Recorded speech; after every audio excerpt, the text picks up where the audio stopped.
Today we're going to be making mandalas. Mandala comes from the Sanskrit word meaning circle. Traditionally, mandalas are used by Hindus and Buddhists, and these circles represent the universe. It's also used a lot of times as an aid for meditation to help you really focus. Now here are a few different examples of mandalas. And today we are going to be creating a three-dimensional one. So it's going to stick out a little bit.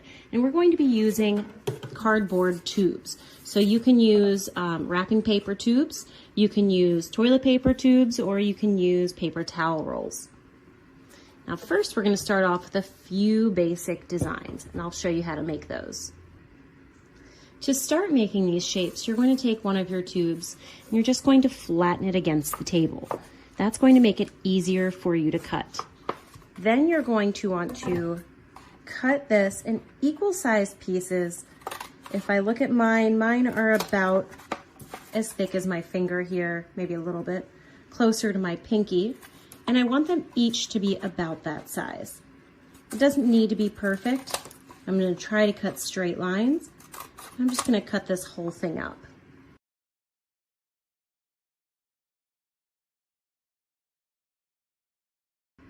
Now the first I'm going to show you is just this one, the football shaped one right here.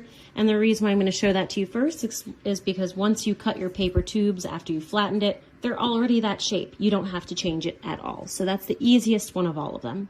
The second one I'm going to show you is this heart right here. So I'm going to pick up another one of these. I'm going to pinch the bottom. And then with my other finger on top, I'm going to press down until it's shaped like a heart, and I might even pinch it a little bit so it stays, and then round out the edges so I have a heart shape. The third one I'm going to show you is this little curly one. Now for that, I'm going to pick up one of these little football shapes here and cut right on that crease like that. And then all I'm going to do is curl from one end up. Now this is kind of tough, so it might take a little bit of practice, but you want it to be skinny curls right here, and then as it goes down, the curls will just naturally get wider and wider. And then you just let go and you're left with this nice little curl here.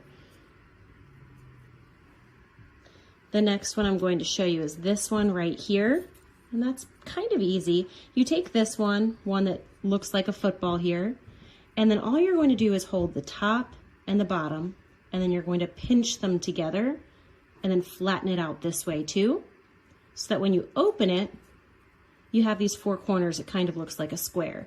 And then the only other thing I'm going to do is take each of these corners and pinch them and press them together.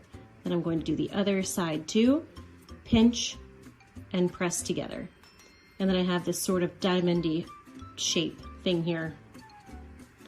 And then the last one I have is this one right here. And that one's just a little bit more work than the others. I'm going to cut at the top of one of these so it opens. And then instead of curling the way it was already going, I'm going to curl the opposite direction. So I'm going to take this one and start to curl it towards myself this way.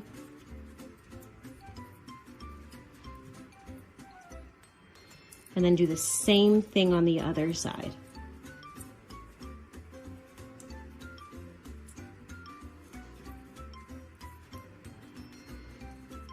And then I just pinch that together. So I'm left with this thing, it kind of looks like ram's horns.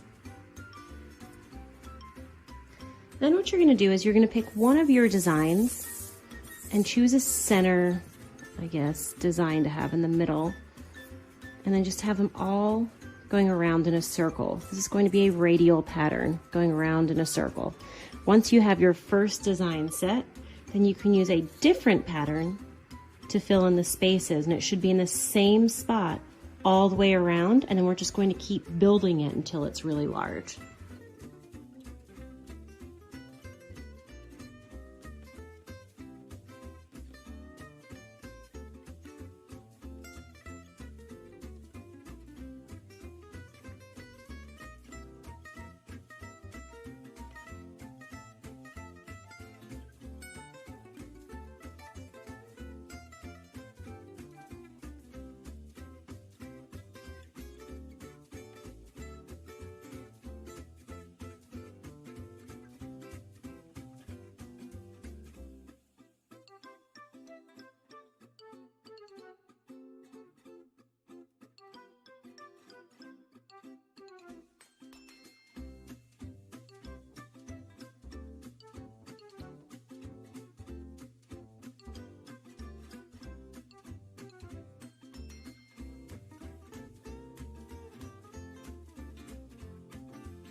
Once you're finished making your mandala and you like the way that it looks, then go back and check to make sure that all of your little pieces are touching.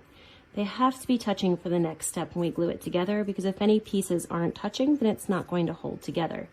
Now, once I make sure everything is touching, I'm going to very carefully take a little bit of glue and attach each piece together. So I'm just going to put a little tiny dot in between two pieces to hold them together.